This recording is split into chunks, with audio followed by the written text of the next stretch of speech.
Apocalipse 20, de 11 a 15.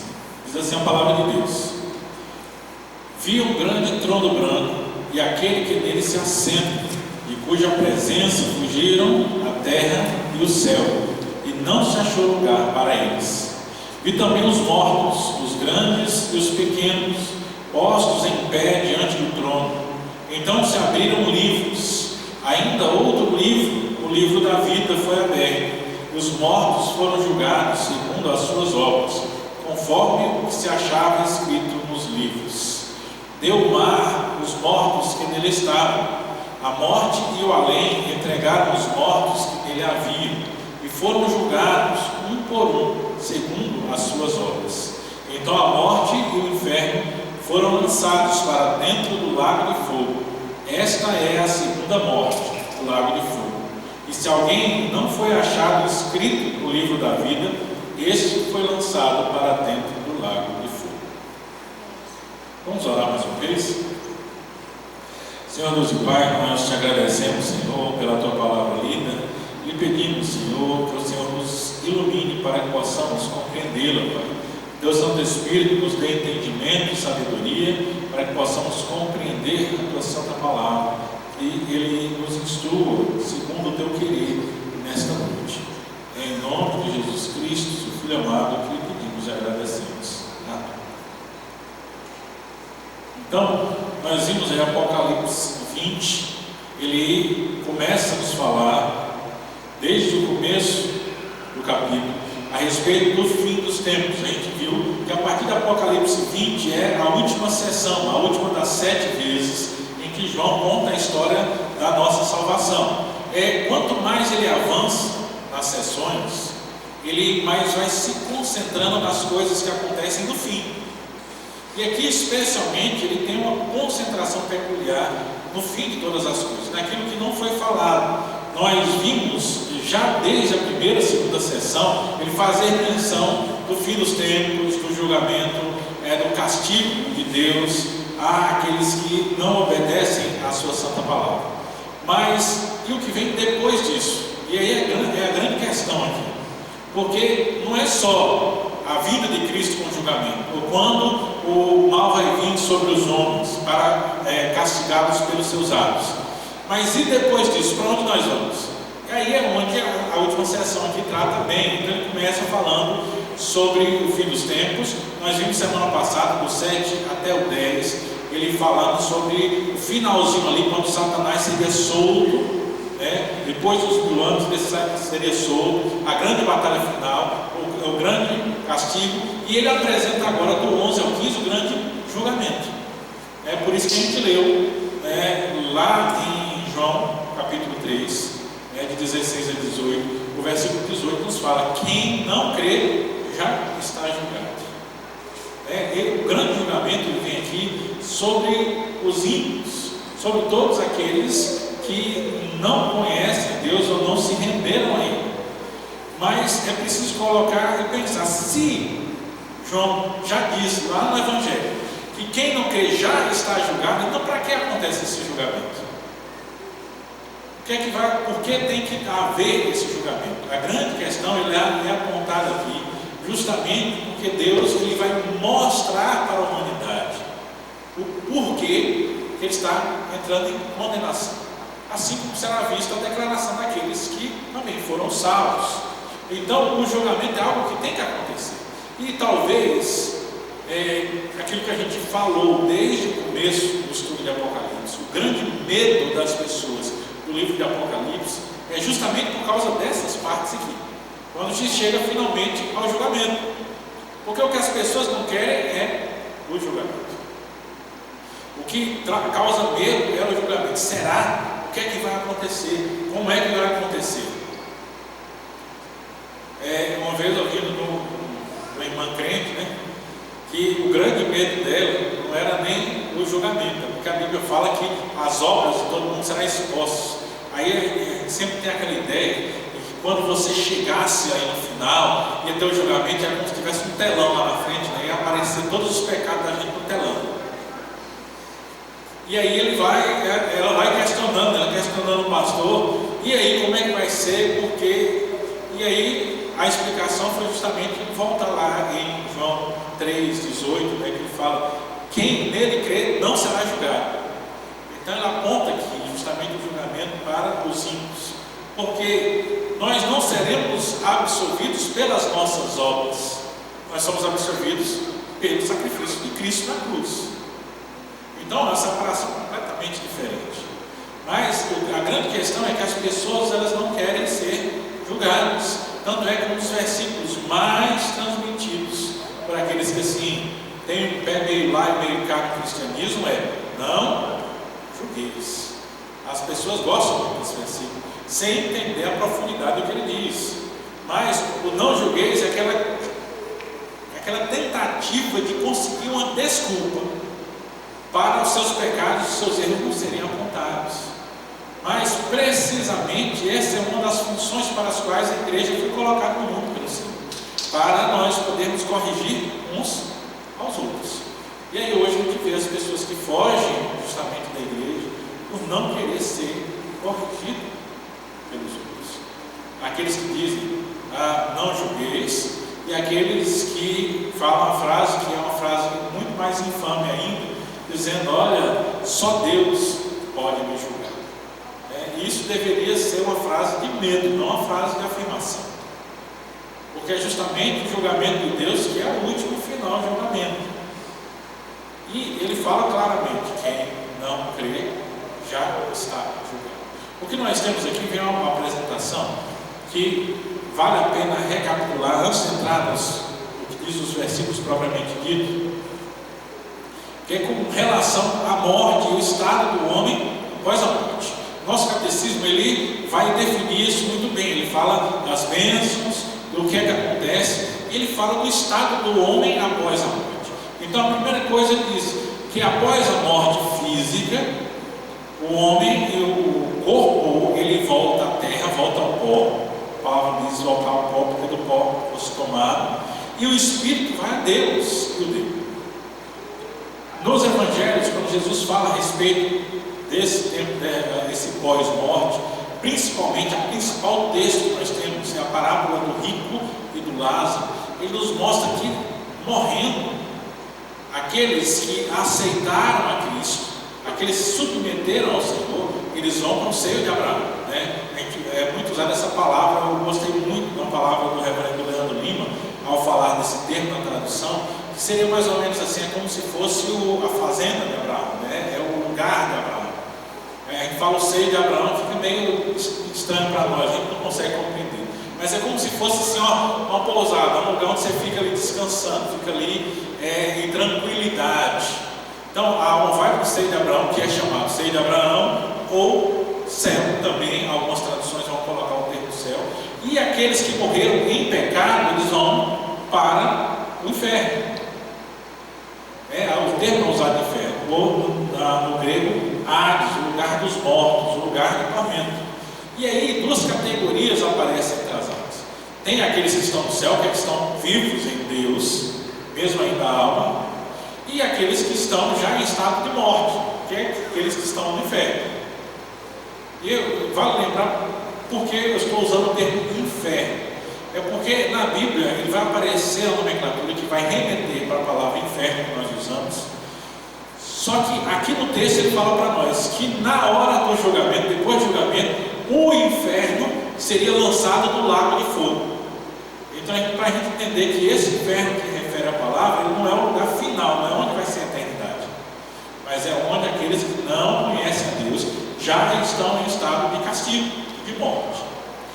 Então, essa dupla destinação aí, uns para a presença de Deus, outros para a ausência de Deus, no inferno, é o destino dos homens após a morte. Então eles estão lá, aguardando o dia do julgamento, quando eles serão colocados como que perante o tribunal, e haverá ali a declaração de quem é salvo e de quem não é salvo, de forma aberta, formal, onde todos irão ver e todos irão ouvir. E é importante entender isso, porque o que trata aqui do versículo 11 ao versículo 15 é justamente esse pós-morte, pós-seio de Abraão esse lugar que seria o estado intermediário. Isso está falando aqui quando tudo se findar, né? Quando Jesus voltar, né? Eu tinha até separado um outro livro para a gente cantar, mas eu estava folheando aqui, né? E aí encontrei esse que nós cantamos aqui. Esse aqui está melhor do que o outro que eu escolhi. É justamente entender. Ele fala: junto ao trono de Deus preparado, há cristão um lugar para ti. Então é um destino final que está ali aguardando. Nós vimos anteriormente nas sessões, lá nos primeiros capítulos, quando fala a respeito dos salvos, ele mostra os salvos ao pé do trono de Deus, né, no limiar que ele fala ali, que seria ali abaixo do trono, tem uma área onde estão os salvos, e esses salvos cobram ali diante do Senhor, perguntando: Senhor, até quando o Senhor vai fazer justiça? Vai cobrar o nosso sangue dos que estão sobre a terra? E Deus fala: aguarde um pouco, até que se complete o número daqueles que vão morrer por causa do Evangelho. Então esse é o momento que nós estamos vivendo agora. Então já tem muitas almas dos salvos lá em cima aguardando, pedindo a Deus: quando é, Senhor, o Senhor vai nos vai cobrar o nosso sangue lá? E Deus está dizendo: aguarde um pouco. O que nós lemos do versículo 11 aqui é o depois. Isso é muito importante entender. É o depois, quando já esses que estão nesse estado intermediário vão ser trazidos de volta, vão ser colocados mais uma vez em existência. Há uma ressurreição, e aqui é importante, uma ressurreição geral,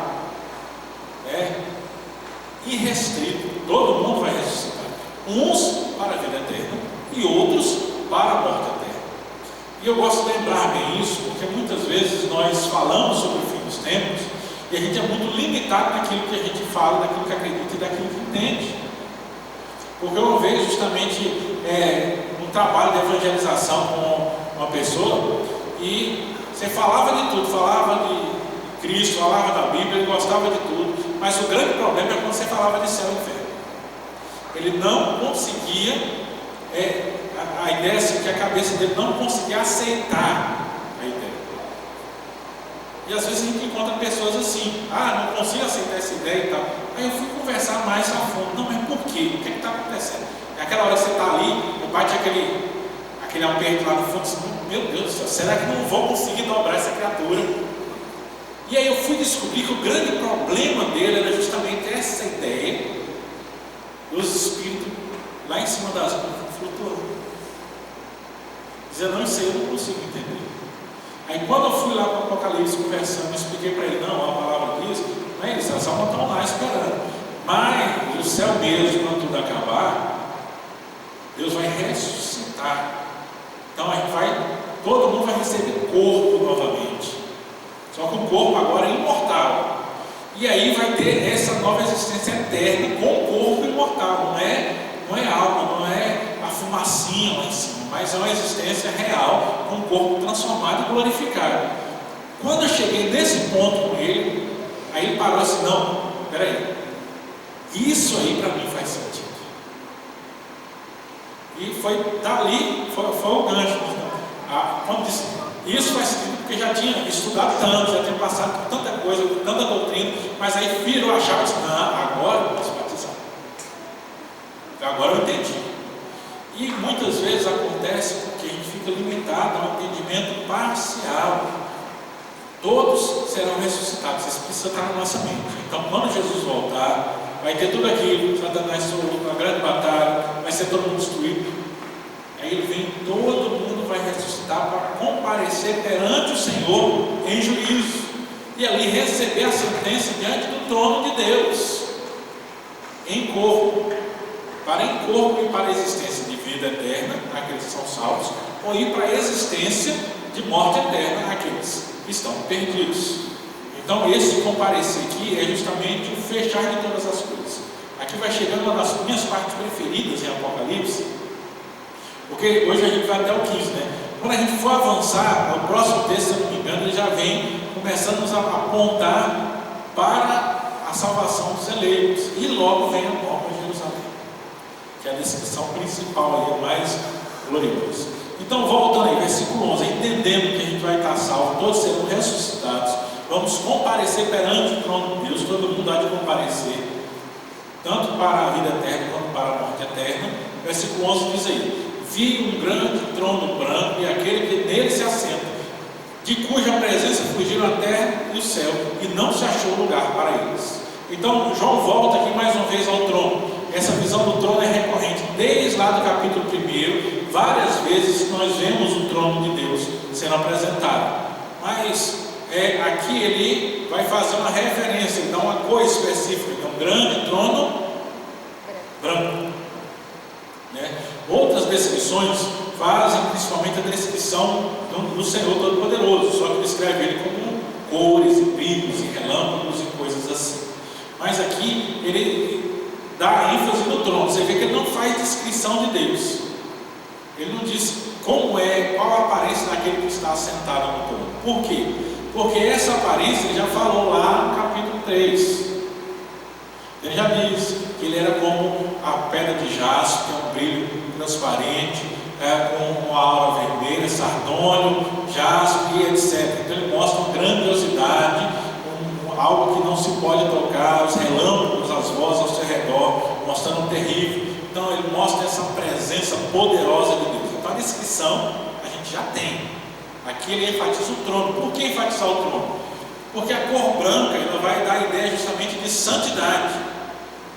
Aquilo que é branco é o que é santo. Tanto é que os salvos ele descreve como vestindo roupas brancas. Você vê como é que as coisas de Deus, né? Quando ele escreve o salvo, ele não diz que nós somos brancos. Porque Cristo, quando aparece lá no capítulo 2, capítulo 1 e capítulo 2, ele aparece que o cabelo é como a alva lã e o rosto como um sol em brilho, né? Então ele dá uma ideia de algo branco reluzente. Mas quando ele descreve os salvos, aqueles que foram lavados no sangue do Cordeiro, ele diz que eles são vestidos de branco. Quer dizer que a gente não é tão lá essas coisas, mas ele nos dá uma roupa que representa que agora nós somos purificados.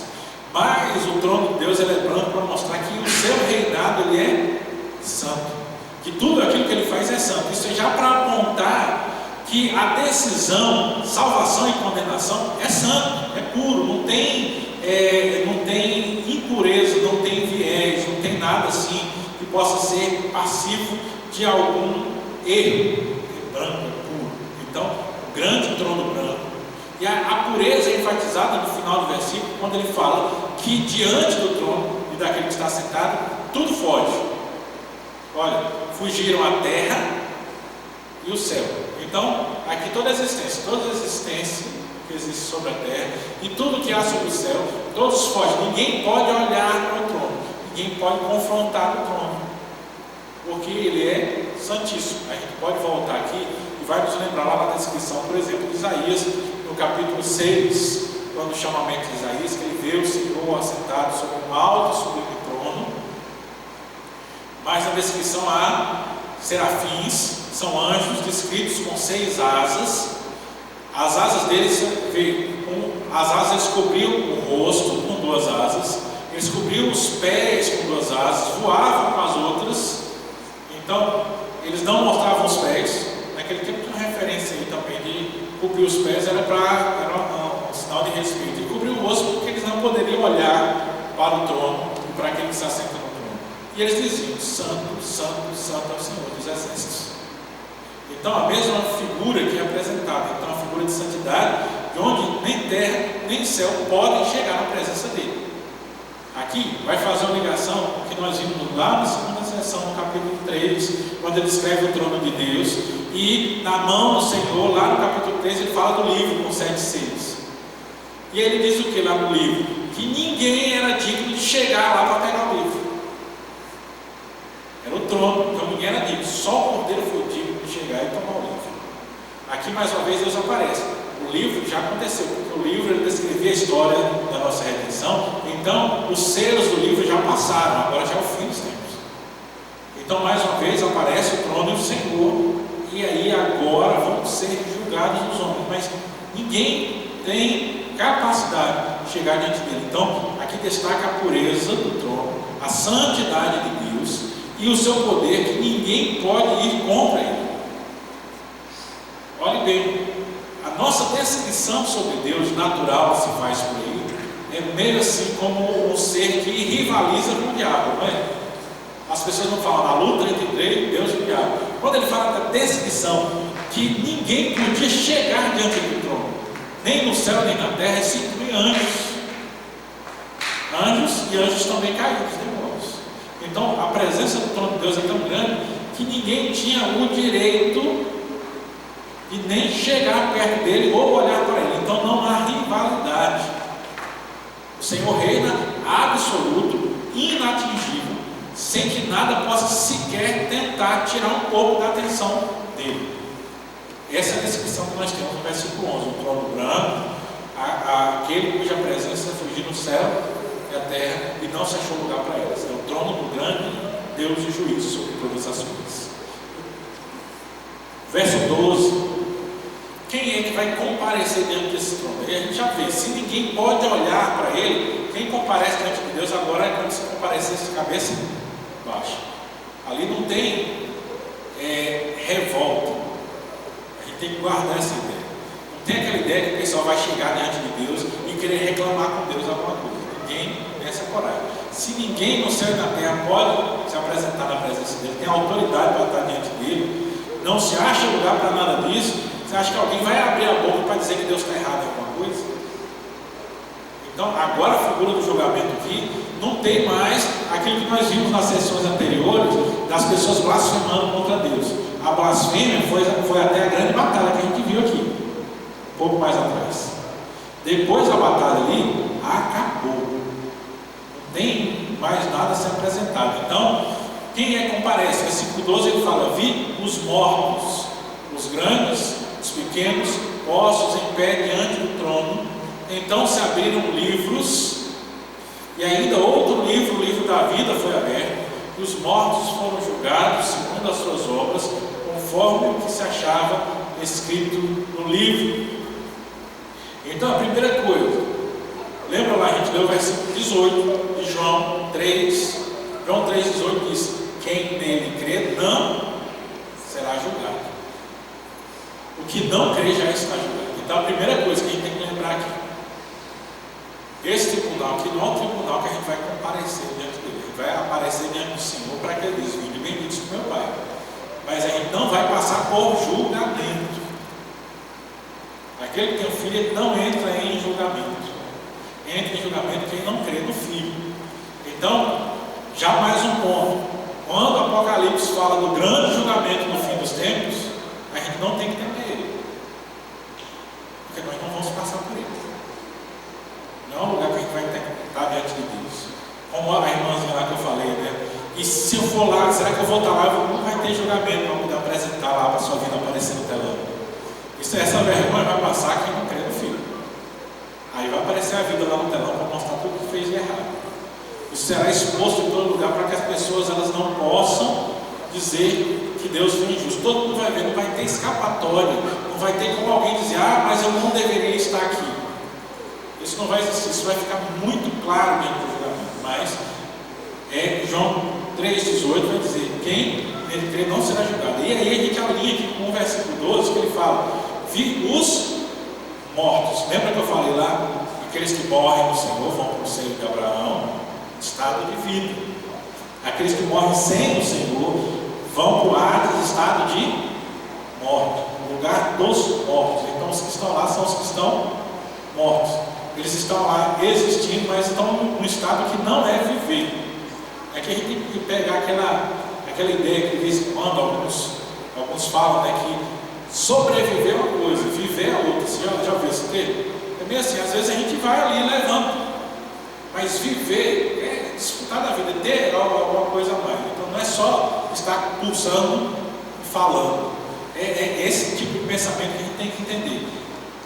Essas pessoas elas estão em existência, então vivos no sentido de existência, mas não estão em estado de vida. O estado é de morte, o estado de pecado é o estado de morte. Então quem é que comparece perante o tribunal? Os mortos, todos os mortos. Aí ele vai falar que tanto grandes quanto pequenos, todos eles são postos em pé diante do trono. Então todos os mortos, todos aqueles que foram sem o Senhor, eles vão comparecer diante do tribunal de Deus. E aqueles que estavam vivos lá na hora também vão ser transformados também para comparecer perante o tribunal de Deus. Todos aqueles que, segundo João 3,18, não creram no nome do unigênito Filho de Deus. Então ele já está separado. Não creu, estado de morte, vai comparecer diante. E vai comparecer para quê? Para ser julgado. Mas qual o critério do julgamento? Aqui ele apresenta aqui livros. Olha bem o versículo 12. Então se abriram livros. E ainda outro livro, o livro da vida. Então, aqui a gente tem duas categorias de livro diferentes. Tem um livro especial, o livro da vida. Esse a palavra fala desde lá no começo, no Novo Testamento, cita muito ele, que é aquele que foi escrito antes da fundação do mundo. Então, esse é o livro da vida. Quem está no livro da vida não comparece perante o julgamento. Então é mais ou menos assim. Aqui é uma imaginação só para a gente conseguir conceber a ideia. Então, é como se comparecesse e a pessoa diz o nome, e aí o anjo diz: não, o nome não está no livro, então vai para julgamento. A questão é o livro. Quem chegou lá e disse: não, o nome está no livro, pode passar direto, a entrada está garantida. É uma lista de entrada do céu. Já foi escrito antes da fundação do mundo, está lá. E lembrar esse livro aqui, ao contrário do que alguns falam, a palavra nos apresenta que ninguém é arriscado dele. Então, deixe para trás aquela ideia do livro que a pessoa aceita Jesus, daí escreve o nome lá, daí ele pega, vai lá e apaga o nome. Não tem borracha no livro da vida, porque ele não está sendo escrito agora. A palavra diz que ele já está escrito desde a fundação do mundo. Então não tem essa, entra o nome, sai o nome. O nome, a lista já está lá.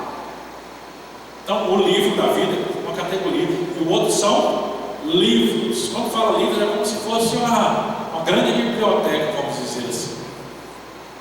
Você imagina, tá? Aquela biblioteca como as grandes bibliotecas. Eu não sei quem já viu uma biblioteca assim, daquelas antigamente, quem estuda muito. Lá em Brasília, eu tive a oportunidade de visitar uma vez, um museu lá chamado Memorial JK, do Juscelino Kubitschek. E a coisa que eu mais gostei foi quando entrei, tem tudo lá, né? Tem as roupas, os ternos, os fraques que ele fazia para comparecer às comemorações, coisas assim, o carro que ele andava, as roupas, os vestidos da mulher dele, um monte de coisa. E você chega numa salinha e tem a biblioteca do Juscelino. Aquelas estantes de madeira, aquela primeira parte com aquelas portas embaixo, né, fechadas de madeira, e dessa altura para cima são prateleiras de livros, dessa altura até o teto, mais ou menos 2,5 metros de altura, mais ou menos, fechados de ponta a ponta de livro, coleções, mais coleções, as obras de Shakespeare, e ele tudo encadernadozinho, bonitinho, arrumado. Para mim foi a coisa mais linda que eu vi lá. Olhei assim, a sala dando a volta, assim, são prateleiras de livro que são o suficiente para poder preencher uma lateral dessa nossa aqui do tempo, de ponta a ponta de prateleira, todas cheias de livros.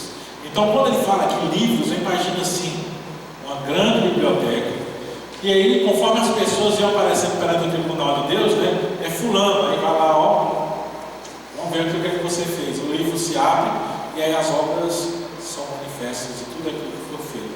A palavra de Deus, ela fala claro que todas as coisas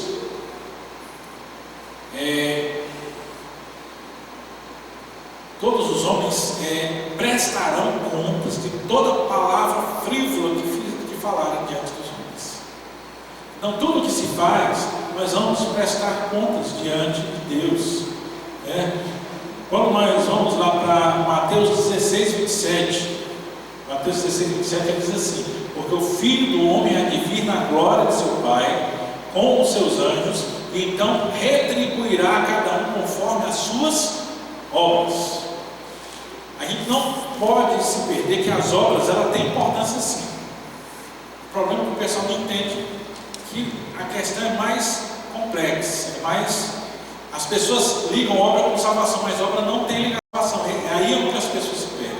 Quando a gente fala que a salvação não é por obras, é unicamente por Deus, não por nada que faça, as pessoas acham, então não tem que fazer nada, vou ficar quieto, não vou fazer nada. Mas aí que vem, quando a Bíblia fala de obras, ele fala após a salvação, não é para ser salvo.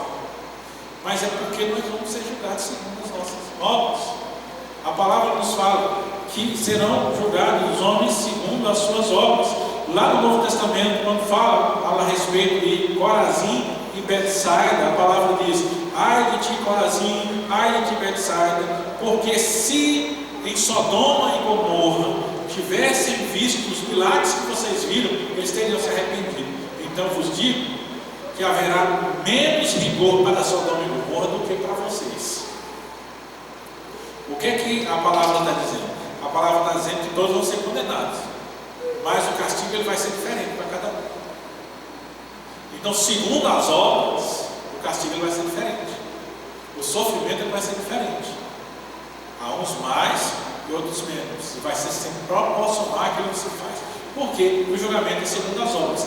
Mas aí, se olhamos pelo outro lado, aqueles que são salvos, também as obras importam, que é aquilo que na palavra são chamados de boas obras. Nossa confissão de fé, ele tem um capítulo que fala a respeito das boas obras. Boas obras que é só aquilo que é feito por aqueles que conhecem a Deus, porque ele tem que ter a ação do Espírito Santo. Mas a palavra diz que para aqueles que conhecem a Deus, segundo aquilo que fizeram, eles receberão o galardão, que é um texto que Paulo fala, se não me engano, em Coríntios, quando ele diz que todos vão ter as obras passadas pelo fogo, provadas pelo fogo. Alguns vão ser salvos como passado pelo fogo, porque um vai construir com palha, a obra vai ser queimada, então ele passa só chamuscado. Mas aquele que construiu com pedras preciosas, a obra dele permanece. Então ele mostra que no céu vai haver galardão. Então, em Cristo todo mundo vai ser salvo. Tem gente que vai ser salvo pelado, mas tem gente que vai ser salvo e vai carregar, porque as obras, a palavra de Deus, as suas obras os acompanham. Então no céu vai haver diferença. Lembrando que a gente não vai ter no céu a nossa ganância. Então, sem ganância, não tem aquele negócio de inveja, de um ficar isso, de outro ficar aquilo. Então, tem que se tomar muito cuidado com isso. Não vai ter essa ganância, mas vai haver diferença. Alguns estudiosos levantam uma série de questões sobre o que é que vai ser isso. Mas a teoria mais aceita que a gente fala é que provavelmente no céu é como se fossem posições de autoridade, como se fosse uma patente, vamos dizer assim. Então tem gente que trabalhou, fez muita obra de Deus aqui na terra, ele vai ter uma patente mais alta, né? E aí não vai ter inveja para Deus ficar despeitado com o outro por causa disso. Mas vai haver um reconhecimento para aqueles que fizeram a obra de Deus. E alguns vão dizer assim: não, só de estar lá pode ser sem nada, mas eu já estou feliz, que é motivo para estar feliz. Mas assim, eu prefiro dizer, eu estou fazendo esforço para estar lá, para ter pelo menos uma patentezinha, alguma coisinha.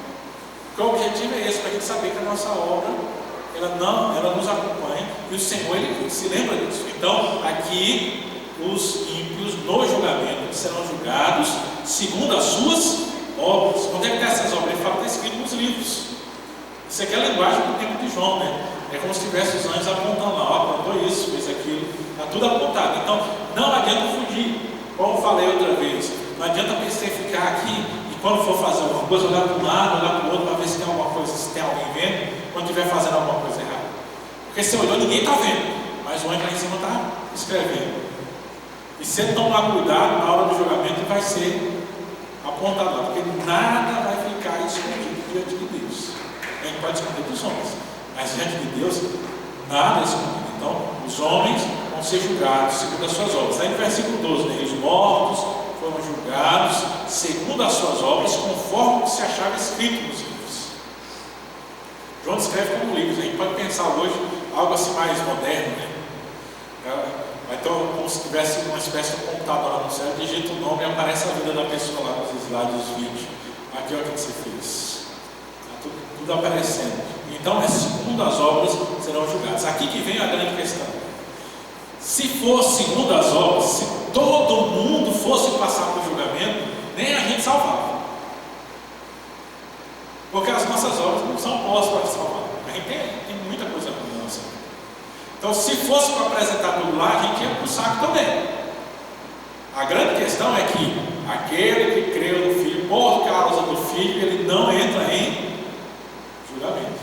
Então, é isso aqui nos livros, que está ali, ó. Pode tirar isso que nos dá alívio, porque nós não vamos entrar em julgamento. Então, mas as obras dos homens, elas condenam. Se todo mundo fosse pelas obras, todo mundo estava perdido. Essa é a primeira grande questão que nos apresenta o versículo 2. Versículo 13, ele já vai dando prosseguimento, mas vai nos destacar uma outra coisa muito importante. Vai destacar que ninguém vai escapar. Por quê? Tem aqueles que se preocupam, então ele fala dos mortos, aqueles que não viram, aqueles que vão ser julgados, beleza. Mas tem aquelas pessoas que elas acreditam no mundo que a morte é o escape. Há pessoas de uma índole tão ruim, que fazem tanta coisa, que quando o negócio vai apertar para o lado dele, o que é que ele faz? Ele já prefere ir lá e tirar a própria vida, para poder fugir das consequências das suas ações. Isso há na humanidade desde o começo dos tempos. E as pessoas achando que alguma coisa podia fugir. Mas também há no meio dos cristãos aqueles que confundem essa questão da ressurreição, achando assim, não, que a ressurreição vai pegar lá porque o sujeito que está enterrado, está lá na catacumba, vai dizer, ressuscita, transforma, levanta, é fácil.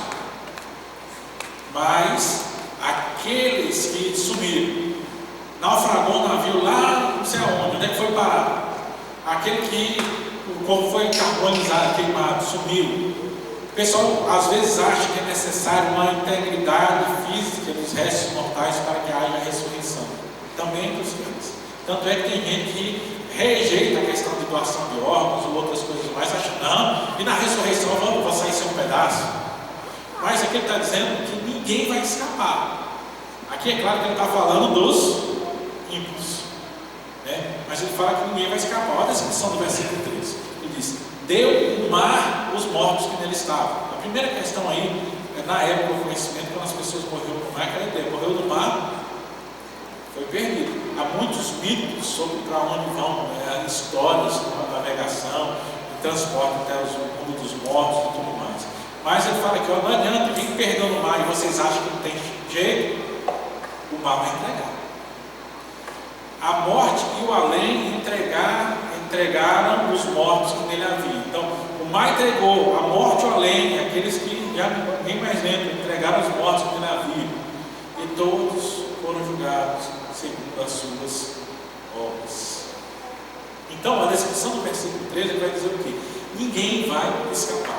Aquelas pessoas que acham que vão passar nessa vida e com a morte ele vai se livrar de tudo e não vai ter mais isso, lá no final vai ser ressuscitado. Quando ele achava que estava livre, ele vai ser ressuscitado para ser julgado. Ninguém vai escapar. Nem aquele que subiu no mar, nem aquele que subiu coisa alguma. A gente pode até imaginar hoje, né, que sobe os astronautas, ou que morreu lá no espaço, o espaço vai entregar também. Ninguém vai ficar fora disso. Né? No judeu isso é importante, essa ideia para a igreja, porque naquele tempo tinha aquela ideia que guardar o túmulo da pessoa, não ser profanado, pensando em vida eterna. Que é uma ideia que vinha já dos egípcios. Né? Os egípcios fizeram lá, os faraós faziam lá as pirâmides, justamente pensando em preservar o corpo para a vida eterna. Por isso que inventaram o embalsamamento, né? Fazer as múmias. Porque eles pensavam em preservar o corpo para uma existência eterna. Só que a Bíblia está dizendo que não precisa preservar nada. Onde tiver, cada átomo que estiver espalhado pela face da terra, pelo universo, ele vai voltar todo ao seu lugar de origem para que seja ressuscitado, para comparecer perante o julgamento de Deus. Então não há escapatória. Fala, todo mundo vai ser julgado, não há escapatória, não há ninguém que fuja, não tem como fugir da presença de Deus. E estando na presença de Deus, sendo julgados segundo as suas obras, eles vão agora para a condenação eterna. Versículo 14. Então a morte e o inferno, veja aí, ó, a palavra diz lá atrás que o último inimigo a ser vencido é a morte. Ele colocou todos os inimigos debaixo dos pés, e o último inimigo a ser vencido é a morte.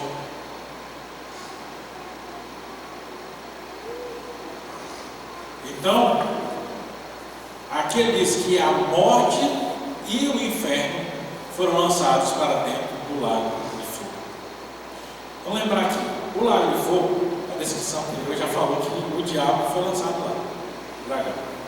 Só que quando o dragão foi lançado, os aliados do dragão, que é a besta, a terra, que é o poder político, e o falso profeta também já tinham sido lançados lá.